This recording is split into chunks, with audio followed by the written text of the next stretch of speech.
Hello friends, welcome to Bibi English tutorial. আমি বন্দনা। বন্ধুরা, আজকে আমরা বেসিক ইংলিশ এবং অ্যাডভান্স ইংলিশের 4 নম্বর ক্লাস করব। এই ক্লাসে অন্যান্য ক্লাসগুলোর মতোই বেসিক ইংলিশ এবং অ্যাডভান্স ইংলিশের মধ্যেকার যে সূক্ষ্ম পার্থক্য রয়েছে সেই পার্থক্যগুলোকে ব্যাখ্যা সহকারে আলোচনা করব। তো চলুন বন্ধুরা, আজকে আমাদের বেসিক ইংলিশ এবং অ্যাডভান্স ইংলিশের 4 নম্বর ক্লাস। বেসিক ইংলিশ হচ্ছে রিচ। রিচ মানে হচ্ছে ধনী। রামবাবু যে রিচ পার্সন, রামবাবু হন একজন ধনী ব্যক্তি বা মানুষ। কিন্তু অ্যাডভান্স ইংলিশে আমি কিন্তু রিচ বলবো না, কি বলবো? অ্যাফ্লুয়েন্ট। অ্যাফ্লুয়েন্টের সঙ্গে রিচের পার্থক্যটা কি? রিচ মানে ধনসম্পদ আছে, অর্থাৎ ম্যাটেরিয়াল ওয়েলথ। ম্যাটেরিয়াল ওয়েলথ রয়েছে, গাড়ি বাড়ি এইসব রয়েছে, টাকা পয়সা, ব্যাংক ব্যালেন্স, এইগুলো যদি বোঝাই তাহলে হবে রিচ। আর অ্যাফ্লুয়েন্ট মানেও ধনী, অর্থাৎ অ্যাফ্লুয়েন্টের সঙ্গে রিচের পার্থক্য হচ্ছে অ্যাফ্লুয়েন্টের ভিতর রিচ তো রয়েইছে, সেই ধন সম্পদ, গাড়ি বাড়ি, টাকা পয়সা, ব্যাংক ব্যালেন্স তো রয়েইছে, তার সঙ্গে লাক্সারিয়াস লাইফ লিড আছে। লাক্সারিয়াস, তারপরে ইন্ডালজেন্ট, ওরা ইন্ডালজেন্ট টাইপের হয়। তারপরে প্রসপারিটি, সমৃদ্ধি বেশি, অর্থাৎ বাংলায় সমৃদ্ধি, বিলাসিতা এবং এক্সেসিভনেস, অর্থাৎ অতিরিক্ত আছে, যেটুকু থাকা, এটা প্রিভিলেজ লাইফ লিড করে এরকম।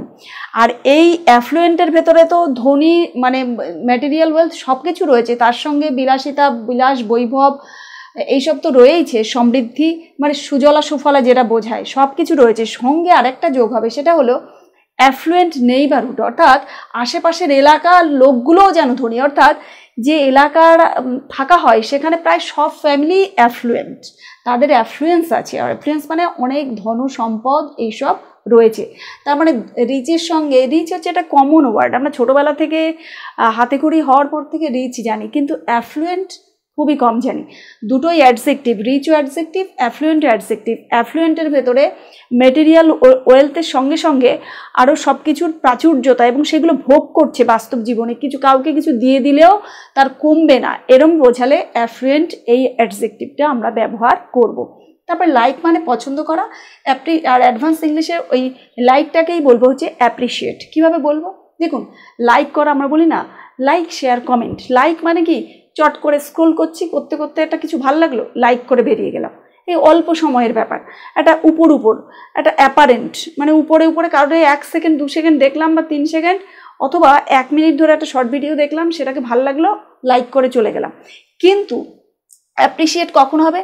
যখন আমি একটা লং ভিডিও, একটা পডকাস্ট বা কিছু দেখছি 1 ঘন্টা 1.5 ঘন্টা ধরে, এবং 1 ঘন্টা 1.5 ঘন্টা না হোক, 20-30 মিনিট খরচ করে আমি দেখছি, দেখার পরে আমার মনে হচ্ছে এটা আমার মনে উথাল পাতাল করে দিয়েছে, এই কন্টেন্টটা এত ভালো লাগছে যে আমি একে অ্যাপ্রিসিয়েট না করলে হবে না, আমার ওখানে কিছু কমেন্ট করতে হবে যে মানে আই এম গ্রেটফুল, আমি খুবই কৃতজ্ঞ, তাই I cannot appreciate your topic, মানে আমি আপনার যে আলোচনার বিষয়বস্তু সেটাকে অ্যাপ্রিসিয়েট বা প্রশংসা না করে পারছি না। তার মানে দেখুন, যখন আমি লিখবো তখন তো অনেকটা টাইম লাগবে, প্রশংসা করতে টাইম লাগে, কিন্তু লাইক করলাম, একটা টাচ করলাম স্ক্রিনটা, লাইক হয়ে গেল, মানে অল্প সময়ের ব্যাপার। কিন্তু অ্যাপ্রিসিয়েট, কাউকে প্রশংসা করতে গেলে কমেন্টে লিখতে হবে টাইম নিয়ে, অর্থাৎ এইটা একটু গভীরতর ব্যাপার, আর এইটা একটা উপর ব্যাপার, লাইকটা। তারপরে হেট মানে নর্মাল ঘৃণা করা। হেট মানে এমনি ঘৃণা করা। আর অ্যাভোর মানে হচ্ছে অত্যন্ত ঘৃণা করা। তাহলে হেটের সঙ্গে অ্যাভোরের কী পার্থক্য? অ্যাভোর হচ্ছে অত্যন্ত ঘৃণা করা, যেমন পশু পাখিকে নির্যাতন করা, কুকুর যাচ্ছে একটা ছুঁড়ে মারলাম পাথর, এইগুলোকে আমি অত্যন্ত ঘৃণা করি। রূপা বলছে যে পশু পাখি বা এই যে জীবজন্তু এদের পরে যে অত্যাচার, সেটাকে আমি অত্যন্ত ঘৃণা করি। রূপা মেয়েটি বলছে যে আমি অত্যন্ত ঘৃণা করি। অত্যন্ত ঘৃণা করি মানে অত্যন্ত অসন্তোষ, ঘৃণা মানে পেলে একেবারে খেয়ে নেবে জল দিয়ে, এরকম যে করেছে। অর্থাৎ রূপা নামক মেয়েটি একদম কুকুর বিড়াল পশু পাখিদের পরে নির্যাতন পছন্দ করে না। যারা করে, যারা এইসব অত্যাচার করে, তাদেরকে পেলে যেন খেয়ে নেবে, এই ব্যাপারটা যদি বোঝায় তাহলে অ্যাভোর হবে। আর হেট মানে এমনি নর্মাল ঘৃণা করা। নর্মাল মানে যেটা ছোটোবেলা থেকে আমরা জেনে এসেছি, এটার তীব্রতা কম। হেটের ভিতরে ঘৃণার তীব্রতা কম, আর অ্যাভোরের ভেতরে ঘৃণার তীব্রতা বেশি। আশা করি বোঝাতে পারলাম। তারপরে হ্যাপি মানে সুখী। হ্যাপি মানে I am happy to see you, আমি তোমাকে দেখে খুব খুশি হয়েছি বা খুব সুখী। তাহলে আই অ্যাম হ্যাপি, আমি হই সুখী, টু সি ইউ, তোমাকে দেখে। এটা একটা পার্সোনাল ম্যাটার, মানে আমি যেন আমার সুখটা আমার ভেতরেই আটকানো, আমার সুখ অন্যদের সুখ হয়ে যাচ্ছে না, এরম যদি বোঝাই তখন হবে হ্যাপি। আর যখন আমি ডিলাইটেড বলবো তখন কিন্তু ডিলাইটেডের ভেতরে যেমন আমাদের বাবা মার, আমরা ভাই বোনরা সবাই মিলে আয়োজন করেছি, কাকার ছেলে জ্যাঠা ছেলে সবাই মিলে টিলে আমরা আয়োজন করেছি বাবা মার বিবাহবার্ষিকী। এবার বাবা মা কেউ জানে না, এবার আয়োজন করছি, ওরা বলে কি হচ্ছে, মানে কোনোদিনও সেভাবে করেনি সংসারের চাপে পড়ে। এবার আমরা সবাই মিলে করেছি যে আজকে বাবা মার ওয়েডিং অ্যানিভার্সারি, মানে বিবাহবার্ষিকী, সব খাওয়া দাওয়া ভালো টালো সবাই মিলে এসেছি, উপহার দিচ্ছি। এই যে তার মানে কি, এটা হচ্ছে ডিলাইটেড। ওই হ্যাপি মানে আমি রামকে দেখে সুখী হয়েছি, সেই সুখ আর এই ডিলাইটেডের সুখ কিন্তু অনেক আলাদা। ডিলাইটেডের ভেতরে যেন সবাই মিলে সুখটা ভাগ করে নিলাম, আর এর ভিতর থ্রিল থাকবে, এক্সাইটমেন্ট থাকবে, এনথুসিয়াজম থাকবে, আর ওন্ডার থাকবে, বিস্ময়।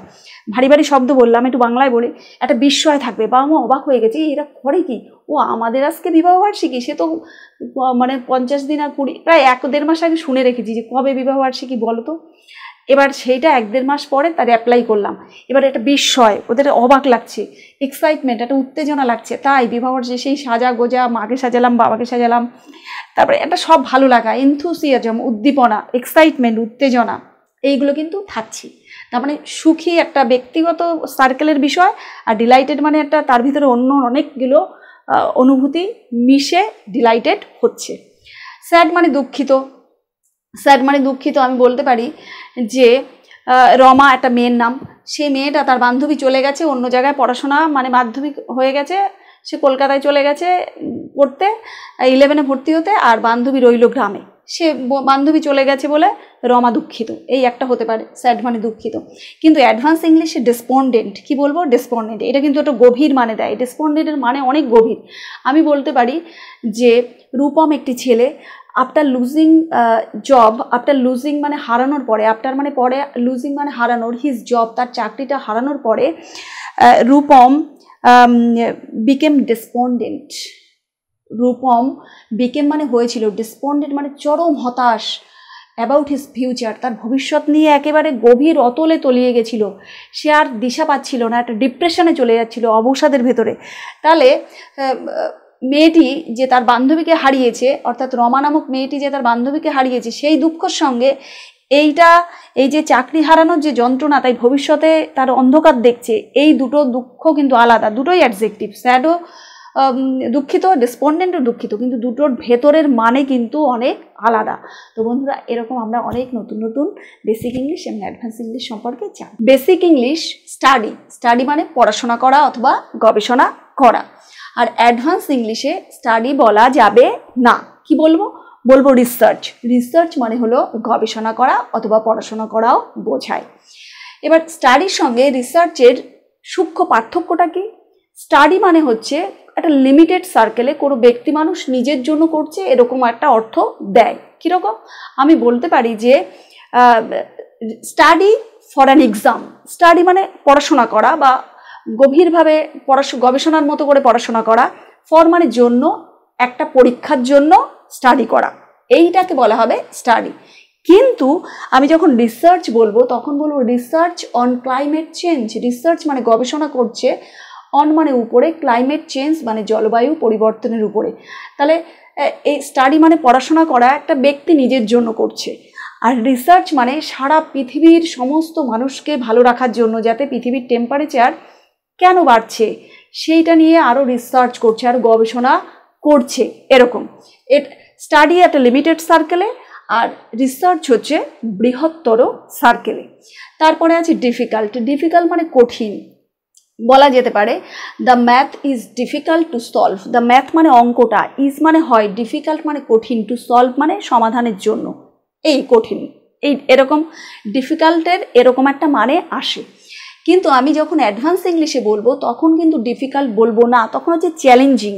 তখন যেন সেই চ্যালেঞ্জিংটা, দুটোই কিন্তু অ্যাডজেক্টিভ, ডিফিকাল্টও অ্যাডজেক্টিভ, চ্যালেঞ্জিংও অ্যাডজেক্টিভ। এবার চ্যালেঞ্জিংয়ের বোঝাতে গেলে কিন্তু একটু টাইম লাগবে। কীরকম চ্যালেঞ্জিং মানে আমি বলতে পারি দিস চ্যালেঞ্জিং প্রজেক্ট, এই চ্যালেঞ্জিং প্রজেক্টটা পুশড মানে ঠেলে দিয়েছিল দ্য টিমের লোকগুলোকে, টিমের মেম্বারগুলোকে টু ইনোভেট, নতুন কিছু আবিষ্কারের জন্য। তাহলে চ্যালেঞ্জিং মানে কাঠিন্য, সে কিন্তু সেই কাঠিন্যকে গ্রহণ করলে, সেই কঠিনতাকে, সেই দুর্বোধ্যতাকে, সেই পরিশ্রমকে যদি গ্রহণ করি নিজের জীবনে, তাহলে নিজের উন্নতি হবে। যেমন চ্যালেঞ্জিং, এই কাজটা আমি চ্যালেঞ্জ হিসেবে নিলাম, বলে না? তাহলে চ্যালেঞ্জিংও বললাম অ্যাডজেক্টিভ, ডিফিকাল্ট অ্যাডজেক্টিভ। তাহলে ডিফিকাল্টের ভেতরে যে ম্যাথটা ডিফিকাল্ট, এই পরীক্ষাটা ডিফিকাল্ট, অর্থাৎ পরীক্ষাটা কঠিন, তারপরে অঙ্কটা সলভ করা কঠিন। কিন্তু চ্যালেঞ্জিং মানে হচ্ছে, বললাম চ্যালেঞ্জিং প্রজেক্ট, এই চ্যালেঞ্জিং প্রজেক্টটা টিমের মেম্বারদের কাছ থেকে কি দাবি করছে? ফ্লেক্সিবিলিটি, নমনীয়তা, যখন যেরকম তখন সেরকম, যেখানে যেমন সেখানে তেমন। তারপরে স্কিল, সফট স্কিল, এইগুলো চাইছে, এবং এইগুলো চাওয়ার বিনিময়ে এই চ্যালেঞ্জিং প্রজেক্টটা টিমের মেম্বারদের থেকে এইগুলো চাইছে, এই গুণগুলোর বিনিময়ে ওই কর্মীরা বা 14 জনের যে টিম, সেই টিম মেম্বাররা সামনে এগোবে, অর্থাৎ টু ইনোভেট, নতুন কিছু আবিষ্কার করতে পারবে। কিসের মাধ্যমে? এই চ্যালেঞ্জিং প্রজেক্টের মাধ্যমে। আশা করি বোঝাতে পারলাম। তারপরে ফ্লাই মানে ওড়া বলতে কি কোনো পাখি উড়ছে। আমি বলতে পারি the bird is flying south, পাখিটা আকাশে উড়ছে, মানে দক্ষিণ দিকে। The bird is flying south, অর্থাৎ দক্ষিণ মুখ পাখিটা উড়ে যাচ্ছে। কিন্তু সোর যখন বলবো তখন কিন্তু ফ্লাইয়ের ভেতরে কি কিছুটা উড়ে একটা পাখি আবার গাছে বসলো, কিছুটা উড়লো আবার বসলো, এরকম মানে দেয়। কিন্তু সোর যখন বলবো, সোরিং, তখন হচ্ছে আনইন্টারাপ্টেড ফ্লাই, অর্থাৎ কোথাও থামছে না, মানে একটা the eagle is flying through the skies, eagle পাখি উড়ে যাচ্ছে থ্রু দ্য স্কাইজ, মানে আকাশের ভেতর দিয়ে, সে থামছে না, সেই ওরা যেন হচ্ছে ক্রমশ মানে গ্লাইডিং করছে, ক্রমশ উড়ে যাচ্ছে, কোন নন স্টপ মুভিং, অর্থাৎ কোথাও থামছে না, যে একটুখানি ইগল পাখি যে উড়ে আবার 5 মিনিট থামলো তারপরে উড়লো, এরকম না, ওড়াটা যেন নন স্টপ অবিরাম উড়ে চলেছে, এরকম সেন্স দেয়। অবিরাম ওড়া হচ্ছে সোরিং, আর সবিরাম ওড়া, সবিরাম মানে কিছুটা বিরতি নিয়ে ওড়া, মানে কিছুটা সময় বিরতি নিয়ে ওড়া, এরকম যদি বোঝায় তখন বোঝাবে ফ্লাই। তারপরে ইজি মানে সহজ, আমি বলতে পারি easy work, this task is easy, this home task. এই দুই বান্ধবী বলছে কি কালকে তো পড়া আছে, তাহলে একটুখানি হোম টাস্কটা করে নিলে হয় না বিকেলবেলা, কালকে সকালে পড়া তো বিকেল। তা আরেক বান্ধবী বলছে না রাত্রিবেলা করে নেবো, বিকেলটা খেলে নিই, কারণ এই হোম টাস্কটা ইজি, এটা সহজ, এটা করা কোনো কঠিন ব্যাপার না। এই যে হোম টাস্ক ইজি, এইটা সহজ। কিন্তু অ্যাডভান্স ইংলিশে হবে এফোর্টলেস। কি হবে? এফোর্টলেস হচ্ছে কিরম মানে দেয়? এফোর্টলেস আমি বলতে পারি দ্য ডান্সার্স মুভমেন্টস, অর্থাৎ এই নৃত্যশিল্পীর মুভমেন্টস মানে মুভমেন্টস মানে যে মুভ করছে, একবার সামনে যাচ্ছে পেছনে যাচ্ছে, মুদ্রাগুলো সুন্দরভাবে দিচ্ছে, এই যে মুভমেন্টটা ইজ এফোর্টলেস। ইজ মানে হয়, এফোর্টলেস মানে একেবারে যেন কষ্টই হচ্ছে না, যেন নৃত্যশিল্পীর নাচটা যেন ভেতর থেকে বেরিয়ে আসছে, যেন মনে হচ্ছে সহজাত, অর্থাৎ জন্মগত। এত হাত পাত করছে, জিমন্যাস্টিকের মতো নানানভাবে বডিকে ঘুরিয়ে নিচ্ছে, একবার পেছনে দিচ্ছে একবার সামনে দিচ্ছে, তারপর ডিগবাজি মতো খাচ্ছে, কিন্তু সে তার এমন কোনো কষ্টই হচ্ছে না, মুখে কোনো কষ্টের ছাপ নেই, মনে হচ্ছে এফোর্টলেস। অর্থাৎ এই নৃত্যশিল্পী যেন জন্মগতভাবেই জন্মেছে নৃত্যশিল্পী হওয়ার জন্য, তার ভিতরে সেই সহজাত স্কিলগুলো রয়েছে, প্রতিভা রয়েছে, সেই জন্য তার মুভমেন্টটা এফোর্টলেস। বোঝাতে পারলাম আশা করি। তারপর উইক মানে দুর্বল, আমি বলতে পারি যে তার শরীরটা দুর্বল, শারীরিকভাবে দুর্বল। কিন্তু ফিবল হচ্ছে এই ফিবল মানেও দুর্বল, কিন্তু ফিবলের দুর্বলতা কীরকম বোঝায়? ফিবলের দুর্বলতার ভেতরে একটু বেশি দুর্বল। আমি বলতে পারি the old man is feeble, the old man মানে বয়স্ক লোকটি, ইজ মানে হয় টু ফিবল, এত দুর্বল, টু ওয়াক যে হাঁটতেই পারছে না। আর এই ফিবলের ভিতর না একটা, আমি অনেকটা পড়াশোনা করে জানলাম, এই ফিবলের ভেতরে একটু মানসিক সেন্সও ঢোকানো আছে, অর্থাৎ বৃদ্ধ লোকটি করুণ দশা, পিটি মানে একটা করুণা করার মতন দশা। আর একটা হচ্ছে স্যাডনেস, এই বৃদ্ধ লোকটির অনেক দুঃখ আছে। অর্থাৎ এই দুই দুর্বলের ভিতরে উইক মানে শারীরিকভাবে দুর্বলতা, আর ফিবল মানে শরীরে তো দুর্বল আছেই, তার সঙ্গে মনের দিক থেকেও কিন্তু কষ্ট আছে। তার ভিতরে সেই বয়স্ক লোকটির দুর্বল আছেন, কিন্তু তার মনের ভেতরেও কষ্ট আছে, মনের ভিতরেও স্যাডনেস আছে। তারপরে মানে এমন একটা করুণ অবস্থা যে তিনি হাঁটতেও পারছেন না, শারীরিকভাবেও বল নেই, মানসিকভাবেও ভরসা পাচ্ছেন না, মানসিকভাবেও কষ্টে রয়েছেন, এরকম যদি বোঝায় তখন হবে ফিবল। আর উইক মানে কিন্তু মূলত শরীরের দিক থেকে দুর্বলতাকে হাইলাইট করে। তো এরকম অনেক বেসিক এবং অ্যাডভান্স ইংলিশ আমরা জানি। বেসিক ইংলিশে বিগ মানে হচ্ছে বড় বা বৃহৎ, সাইজে বড়। কিন্তু অ্যাডভান্স ইংলিশে বিগ বলা যাবে না, কি বলবো, ম্যাসিভ মানেও বড় বা বৃহৎ সাইজে। আমি বলতে পারি big house, it is a big house, এটা হয় একটা বিশাল বড় বাড়ি, মানে বৃহৎ বাড়ি বা বড় বাড়ি। বিগ মানে একটা জেনারেল টার্ম, একটা সাধারণ শব্দ বড় বোঝানোর জন্য। কিন্তু ম্যাসিভ হচ্ছে অনেকগুলো বিগ যোগ করলে একটা ম্যাসিভ আসবে, অর্থাৎ 10টা বিগ ইকুয়াল টু একটা ম্যাসিভের এত জোর। ম্যাসিভ মানেও বৃহৎ বা বড়, কিন্তু বিগের তুলনায় অনেক ভারী শব্দ হলো ম্যাসিভ। আমি কিভাবে বোঝাতে পারি, আমি বলতে পারি দিল্লিতে যে Qutub Minar is massive in size. Qutub Minar হয় ম্যাসিভ মানে বিশাল বড়, প্রায় 240 ফুট মতো, প্রায় 240 ফুট, সে বিশাল বড়। বা 240 ফুটের থেকেও যদি অনেক বড় হয় তাহলে কিন্তু ম্যাসিভ শব্দটা বোঝায়, কিন্তু সাইজে বড় হতে হবে। বিগও বড়, ম্যাসিভও বড়। বিগ মানেও সাইজে বড়, ম্যাসিভ মানেও সাইজে বড়, কিন্তু ম্যাসিভ মানে বিশাল বড়, বৃহদায়তন।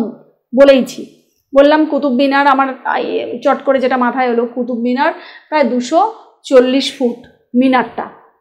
তারপরে টায়ার্ড মানে ক্লান্ত কীরকম, আমি ধরুন 3-4 ঘন্টা 4 ঘন্টা একটা পড়ালাম, একটা ক্লাস করানোর পরে আমি ক্লান্ত, আমি 20 মিনিট বা 30 মিনিট চুপচাপ নিজের ভেতরে বিশ্রাম নিচ্ছি, তারপর একটু জল খেলাম, চোখে মুখে জল দিলাম, অল্প একটু কিছু একটা টুকটাক খেয়ে নিয়ে আবার পড়াতে বসলাম। এরকম যদি বোঝাই তাহলে হবে টায়ার্ড, ক্লান্ত। কিন্তু এক্সজস্টেড মানে প্রচণ্ড ক্লান্ত, এক্সজস্টেড মানে হচ্ছে শরীরে ক্লান্ত, মনেও ক্লান্ত, অর্থাৎ এত পরিমাণে ক্লান্ত যে ডাকলে সে তার কাছ থেকে সাড়া পাওয়া যাবে না। আমি বলতে পারি যে রূপা একটি মেয়ে, সে ম্যারাথন দৌড়েছে, প্রচণ্ড পরিমাণে। ম্যারাথন মানে কি, অনেক মাইল দৌড়াতে হয়। সে অনেক মাইল দৌড়ানোর পরে না, সে শরীরে এত ক্লান্ত হয়েছে আর মনের দিক থেকেও ক্লান্ত, কারণ ফার্স্ট, সেকেন্ড, থার্ড এই 3টের ভেতরে থাকার চাপ ছিল, সেই জন্য মানসিক দিক থেকে ক্লান্ত, আবার এদিকে শরীরেও ক্লান্ত। ম্যারাথন মানে তো আর 1-2 মাইল না, অনেক মাইল দৌড়ানোর পরে সে ক্লান্ত এত যে তাকে ডাকছে, মানে শরীর ধরে নাড়া দিচ্ছে, তাও কোনো সাড়া পাওয়া যাচ্ছে না, মানে শরীরেও ক্লান্ত, মনেও ক্লান্ত। আর টায়ার্ড মানে শুধু শারীরিকভাবে ক্লান্ত, কিছুক্ষণ বিশ্রামের পরে আবার ঠিক হয়ে যাবে। ফার মানে দূর, আর অ্যাডভান্স ইংলিশে বলবো ডিস্ট্যান্ট মানেও দূর। এই ফার দূর মানে হচ্ছে এর ভিতরে কোনো মনের কষ্ট বোঝাবে না। একটা the house is far from this area, এই এলাকা থেকে ওই বাড়িটা, বা this park is far from our house, আমাদের বাড়ি থেকে পার্কটা দূরে। ফার মানে দূরে, বাড়ির থেকে পার্কের দূরত্ব বোঝাচ্ছি। কিন্তু ডিস্ট্যান্ট মানে কি, আমি বলতে পারি যে রূপা বারেই বলি, তাহলে বলি পূজা একটি মেয়ে, সে কি করে, পড়াশোনার সূত্র ধরে সে কলেজে ভর্তি হতে কলকাতায় চলে গেছে। সেখানে তার ভিতরে একটা সেপারেশন, মনে হচ্ছে বাড়ির লোকদের সঙ্গে সে নেই। বাড়ির লোকদের সঙ্গে নেই মানে কি, বাড়ির আপনজনরা কাছে নেই, হস্টেলে থেকে তাকে পড়াশোনা করতে হচ্ছে, ক্লোজনেসের অভাব। তার ভিতরে যে ঘনিষ্ঠ সার্কেলের ভিতরে ছিল, নিজের ভাই বোন মা বাবার ভেতরে, সেটা নেই। তাহলে সেপারেশনের অনুভূতি হচ্ছে তার। সেপারেশন মানে আমি একা, ক্লোজনেসের অভাব, কারোর সঙ্গে মিশবে সেই ঘনিষ্ঠ মানুষ কাউকে পাচ্ছে না, এরকম যদি বোঝাই তাহলে হবে ডিস্ট্যান্ট। আর দূর মানে আমি বললাম বাড়ি থেকে পার্কের দূরত্ব এত, এরকম যদি দূর বোঝাই তাহলে হচ্ছে বাড়ি থেকে পার্কের দূরত্ব যদি বোঝাই তাহলে ফার। আর ডিস্ট্যান্ট মানে হচ্ছে দূর তো আছেই, মানে একটা ফিজিক্যাল ডিস্টেন্স তো আছেই, তার সঙ্গে কিন্তু ফিজিক্যাল ডিস্টেন্সের সঙ্গে মানসিক কষ্ট রয়েছে, মানসিকভাবে বাবা মা ভাই বোন থেকে দূরে রয়েছে, এই ডিস্টেন্সের ভেতরে কিন্তু সেই মানেও রয়েছে, যেটা ফারের ভেতরে নেই। তারপর ডার্ক মানে অন্ধকার। ডার্ক মানে কি বলেছি, অন্ধকার। কীরকম অন্ধকার? অন্ধকার মানে আলোর অভাব। অন্ধকার বলতে বোঝাচ্ছে আলোর অভাব, অর্থাৎ এই রুমটা যদি লাইটগুলো বন্ধ করে দিই, তারপরে যে পরিস্থিতি তৈরি হবে, যে সিচুয়েশন তৈরি হবে, সেটাকে বলা হবে ডার্ক, অর্থাৎ আলোর অনুপস্থিতি, অ্যাবসেন্স অফ লাইট। কিন্তু অবস্কিওর কি হবে? অবস্কিওর মানেও অন্ধকার, কিন্তু কীরকম? আমরা শিলংয়ে ঘুরতে গেছিলাম, এবার সেখানে না এত মেঘ, একটা জায়গায় ঘুরতে গেছি, এত মেঘ, আমি আমার বান্ধবী একটু সামনে এগিয়ে গেছে, তাই এত মেঘের ভিতর না, মানে আমার বান্ধবীকে দেখতে পাচ্ছি না সামনে, মনে হয় 4-5 হাতের ডিস্টেন্স, তা কিন্তু এত মেঘের ভেতরে ওকে আমি ঠাউর করতে পারছি না যে ও কোথায়। আমি বললাম যে তুই কোথায়, আমি তো তোকে দেখতে পাচ্ছি না। ও বলছে তুই কোথায়, আমি তোকে দেখতে পাচ্ছি না। মানে সামনে মধ্যখানে মেঘ রয়েছে না কুয়াশা কি জানি, মানে বুঝতে পারিনি, হয় মেঘ হবে নইলে কুয়াশা হবে, তার জন্য আমি আমার বান্ধবীকে দেখতে পাচ্ছি না, এরকম যদি বোঝায় তাহলে হবে অবস্কিওর। অর্থাৎ এই ডার্ক মানে অন্ধকার, আর অবস্কিওর মানে অন্ধকার, দুটো কিন্তু আলাদা। ডার্ক মানে হচ্ছে আলোর অনুপস্থিতি, সেই অন্ধকারকে বোঝাচ্ছে, আর অবস্কিওর মানে আমি আমার বান্ধবী রয়েছি, মধ্যখানে কুয়াশা রয়েছে অথবা মেঘ রয়েছে, তার জন্য দেখতে পাচ্ছি না। আরেকটা বোঝায়, যেমন কালিম্পংয়ে ঘুরতে গেছিলাম, এবার না যেখানে আমাদের হোটেল ছিল সেখান থেকে আমি যে দৃশ্যগুলো দেখছি তার ভেতরে দেখি মাঝে মাঝে ঘর বাড়ি, পাহাড়ের উপরে ঘর বাড়ি, অর্থাৎ যেটা দেখতে চাইছি সেটা যেন পুরোপুরি দেখে উঠতে পারছি না। আমি যে দৃশ্যটা দেখব তার মধ্যেখানে বাড়িগুলো বাধা দিচ্ছে, এরকম এই যে বাধা যদি বোঝায় তখন কিন্তু তার মানে হবে অবস্কিওর। অর্থাৎ যে কারণেই হোক আমি আমার কাঙ্ক্ষিত বস্তুটিকে দেখতে পাচ্ছি না। তারপরে স্ট্রং মানে শক্তিশালী, আমি বলতে পারি যে Soma is a strong athlete. Soma একটি মেয়ে, ইজ মানে হয়, এ মানে একটি, স্ট্রং মানে শক্তিশালী, অ্যাথলিট মানে হচ্ছে খেলোয়াড়। আমি জানি এই স্ট্রংয়ের ভিতর শরীরের শক্তি মনের শক্তি দুটোই, ফিজিক্যাল ফিটনেসও বোঝাবে, মেন্টালি মানসিক শক্তিও বোঝাবে স্ট্রং মানে।